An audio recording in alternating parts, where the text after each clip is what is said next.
They wanted answers, and they wanted them straight away.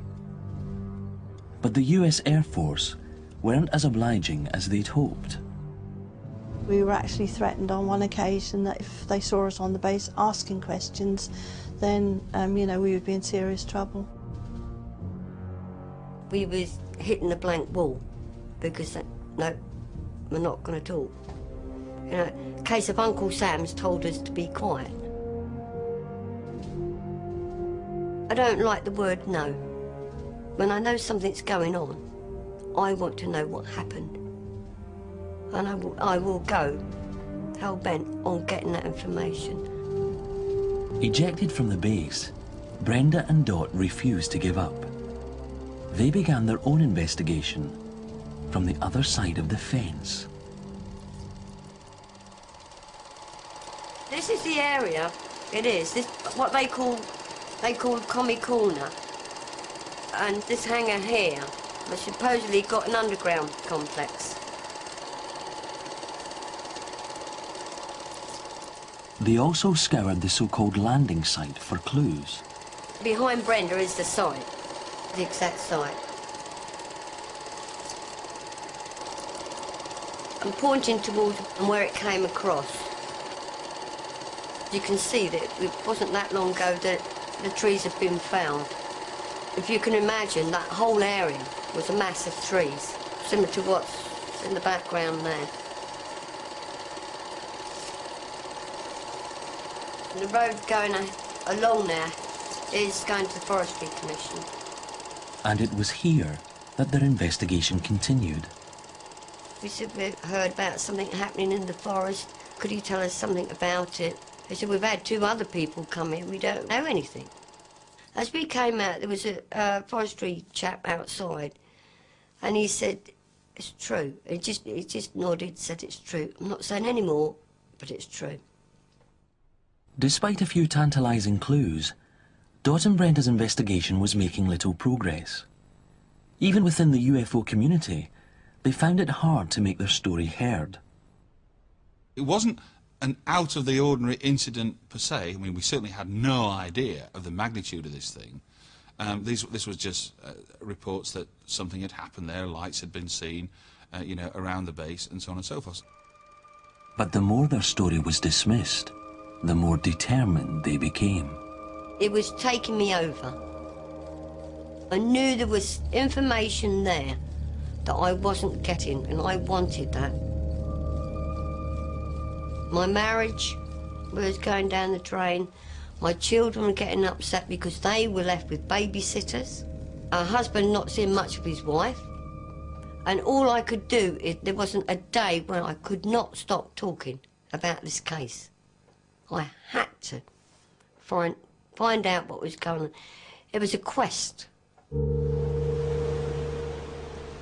But help was at hand. Brenda and Dot found a crucial ally in their quest for the truth. I first got interested in UFOs when I was 13 on holiday in Blackpool, and some strange lights appeared over the hotel.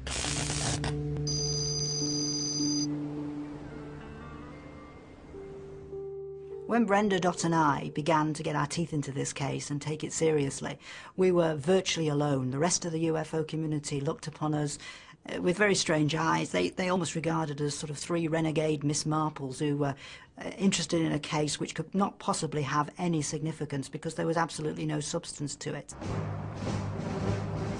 While Brenda and Dot focused on the local area, Jenny went straight to the top. I concentrated on trying to persuade the Minister of Defence to tell us what had or had not happened, explaining that it would be much preferable if the Minister of Defence simply told the truth and we got this story out as objectively as possible than it would be if it was allowed to fester and become a series of rumours. Unhappily, that's exactly what happened. The Minister of Defence for the next 2 years continued to ignore all of my questions and to just simply never answer any direct questions at all about these events.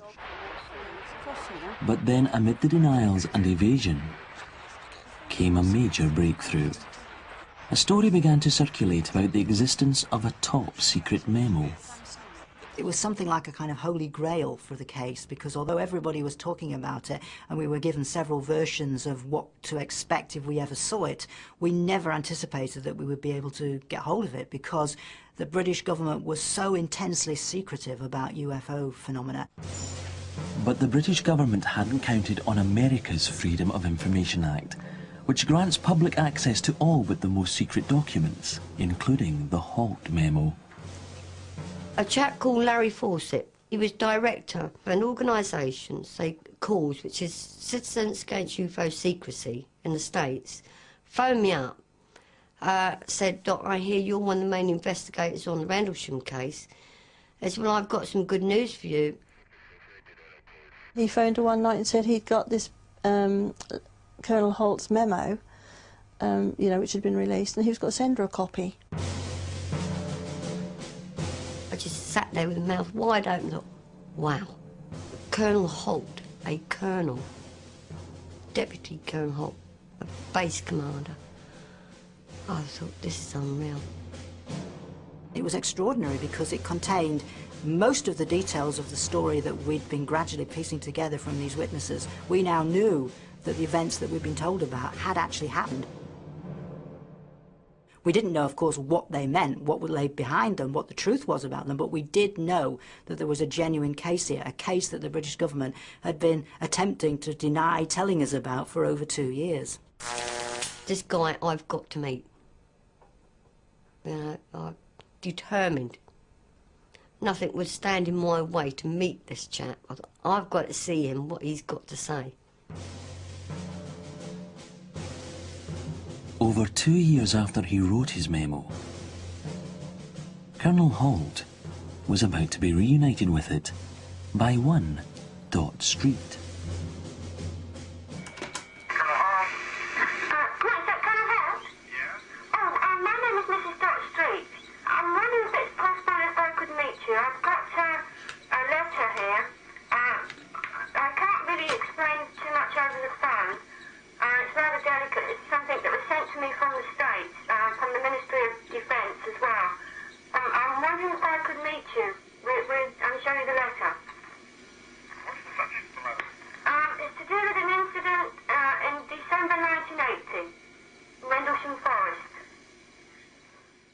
He was definitely surprised that he'd got someone in England phoning him up with a copy of the memo that he'd sent that wasn't supposed to have been released. I almost went into shock when the three ladies marched into my office. Now, you have to put it in perspective. These are three very dissimilar people. But they were all intensely focused on this memo, and it was extremely important. The memo really wasn't that important to me. The memo was just a message to the MOD. Please get involved. What do you want to do? How are we going to proceed? So, what can I say? It's quite distressing, I guess is the best way to put it. He did say he'd promised him that that would never ever be released, but I think his greatest worry was what we were going to do with it. But the women had already planned their next move, and in April 1983 they headed down to the Ministry of Defence in London. They had stonewalled me for 2.5 years. They had refused to answer my questions on it. If I turned up at the doorstep of the main building in Whitehall with this memo, perhaps that would act as a lever to try to persuade them to be more forthcoming. So the three of us marched down to Whitehall, we presented ourselves at the main door, and we demanded to see the person in charge of UFO investigation at the MOD.